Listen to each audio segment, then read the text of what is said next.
Hey folks, for the last several weeks we've been talking about 1 John chapter 2 verses 15 and 16, wherein John says, "Love not the world, neither the things that are in the world. For all that's in the world, the lust of the flesh, the lust of the eyes, and the pride of life, are not of the Father, but are of the world." And we've kind of camped here on the lust of the flesh for several weeks, and that's been intentional. We have shared that the lust of the flesh is more than just sexuality. It is how sensual we are. Do we like our sleep too much? Do we like a certain amount of food or certain types of food too much? Do we always want to be comfortable in regards to temperature or in social settings? And so this has a lot of manifestations. I've appreciated all the comments I've gotten on this. I know it's really hit home with a lot of you. I want to give one more stab at this because I think the lust of the flesh is so important for us homeschooling parents in dealing with our children, because that's probably a bigger temptation at that age, whereas at our age it's more, I think, of the pride of life, and that's a whole nother area to talk about. So why is it important for us to be on top of the lust of the flesh in the lives of our kids? Well, obviously the individual act is not good. If it's eating too much, if it's a pornography issue, a TV issue, but one act does not a destiny make. The bigger issue is it starts a trajectory in our kids' life. Not too long ago, my wife was at either a Sam's or a Costco, and she was walking down an aisle, and this man started walking up towards her with cookies from the deli or the bakery already opened up, and he was just eating them left and right. Well, she didn't know it, but his wife was right behind her, and he said, honey, you've got to try these cookies. They're delicious." And so she ran up to him, and she grabbed 2 or 3 cookies, and she stuffed into her mouth.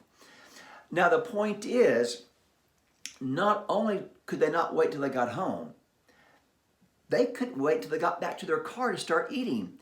Their flesh said, "Eat this," and their flesh just started going as fast as they could, wanting to satisfy that sensuality in their lives. Now, folks, they didn't get there overnight. That's a result of days, weeks, months, and years of training in the lust of the flesh or in sensuality. And can I tell you, I understand that because I can be a nervous eater. If I have a box of cookies next to me while I'm working, writing an article or something, might get a little stressed, I'll just pop one in my mouth and try to keep on working, pop another one in my mouth. And what that does, that creates a habit, that creates appetites, and that creates a perspective. If I'm struggling, I want a stress relief. And it can be something very minor that in itself is not sinful, but it sets a trajectory in the lives of our kids. And I have found out that disobedience at one level opens up the door to disobedience at the next level. Fortunately, the opposite is also true. Obedience, self-control at one level, opens up self-control at another level. And so I trust that you can see how important this is. And again, I want to brag on you for homeschooling your kids because you can see this firsthand in your life. You can see if your kids are always popping something in their mouth. You can see if your kids are getting bad habits of staying up really late at night, watching TV or surfing the web or on the social media network, almost compulsively so. And you can pull those things away with grace, with interaction, conversation, especially the older your kids get, and to share with them, it's not just about the individual act, it's the appetites that they are setting. Folks, the lust of the flesh can be a monster. I have told my kids it can destroy your life at many levels, in many ways.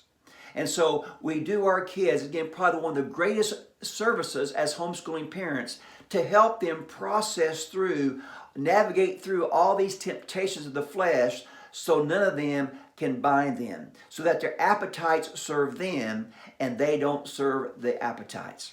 Hope this makes sense. Hope this is an encouragement. Hope this gives you proper instruction to understand this is the glory of homeschool. Take full advantage of it in teaching your kids things that really matter in this life and especially in eternity. This is Kirk Smith with ICHE's Take 5.